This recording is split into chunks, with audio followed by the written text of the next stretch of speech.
Boys, welcome. Thanks for joining us. Dave, to begin with you, test match in Sydney, pretty damn exciting, I imagine. Sold out earlier. Just, how pumped is the group about getting on to the new Allianz? Yeah, there's actually been a fair bit of chat this week, especially from the Tar boys. But no, the group's pretty excited. And, mate, even just to get the captain's run tomorrow and have a look at the stadium, I think is really exciting. A couple of, obviously, my teammates have been in the stadium already and told me what to sort of expect. But to go there with the boys tomorrow and then play on Saturday is going to be awesome.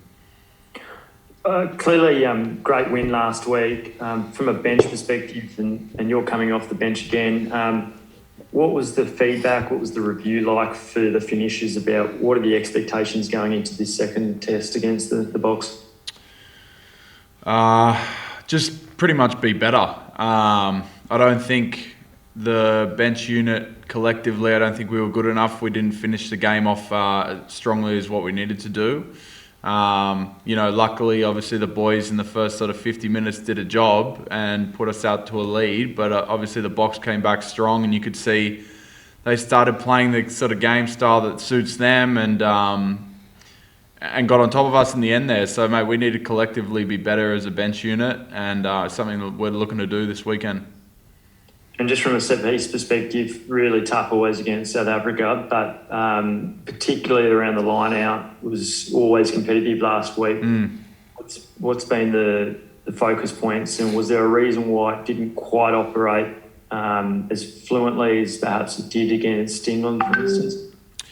Well, I think obviously they defended quite well, but also, I don't think we stuck to our sort of DNA. I thought our process was a bit off. We didn't have much tempo, which is something we're looking to drive. But, it's just ended up sort of being one of those days, unfortunately. And, again, it was, you don't see too many games where set piece doesn't function the way it does and you can still get out with the result. So South Africa are going to be better and we need to be better this week. So Dave mentioned before, just trying to find that edge. I guess it's for both of you guys.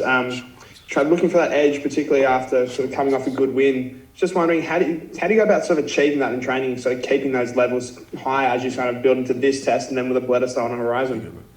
I forgot the question. Well, obviously, you're coming off sort of a loss in Argentina. You're always going to have an edge in your group, aren't you?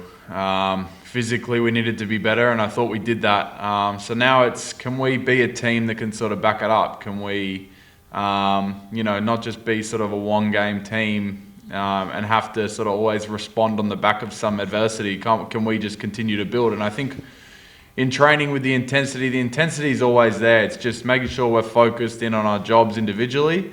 And, everyone turns up on Saturday like we did last weekend, humming, ready to go with good energy and executing their roles.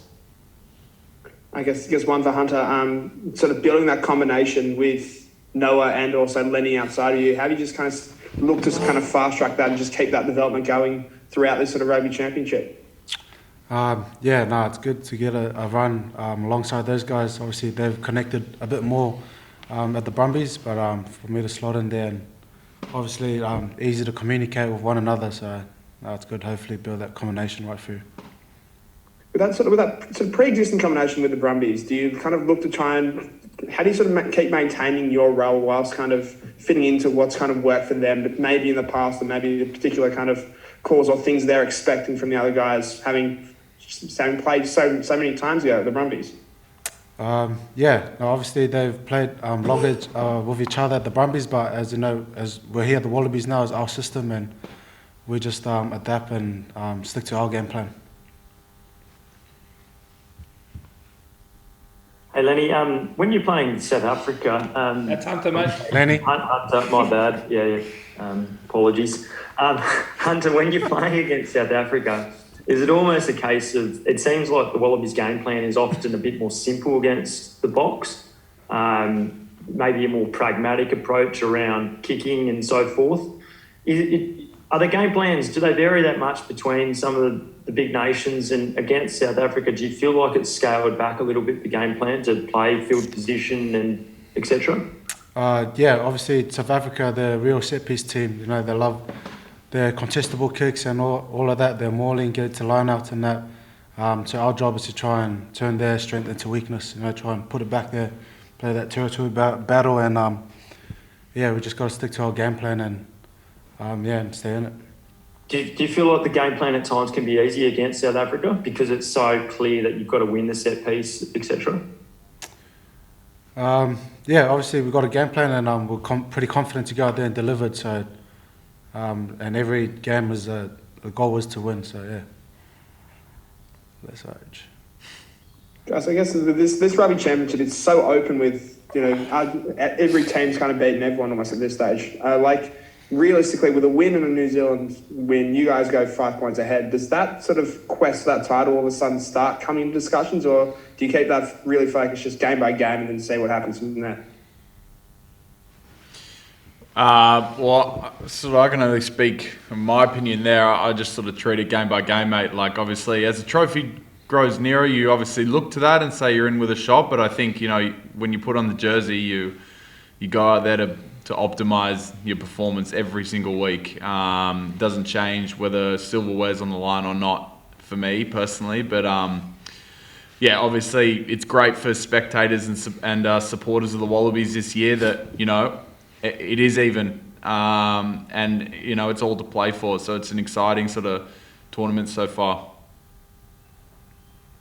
And Dave, Dave Rennie just said that Michael Hooper's unlikely to feature in the rest of the Rugby Championship, and said that his availability is still not completely clear for the spring tour. But I know that you guys are close. I know that you've worked as teammates, and obviously this game's back in Sydney. Does it feel a bit weird that Hoops isn't there? And I imagine everyone's still keeping in contact with him. And is that the case? Yeah. I caught up with him when I got back, and it is obviously a bit weird not hearing his voice in here right now, but he will eventually be back in, and the boys are supportive, and to be honest, with respect, that's probably all I'm going to say on that.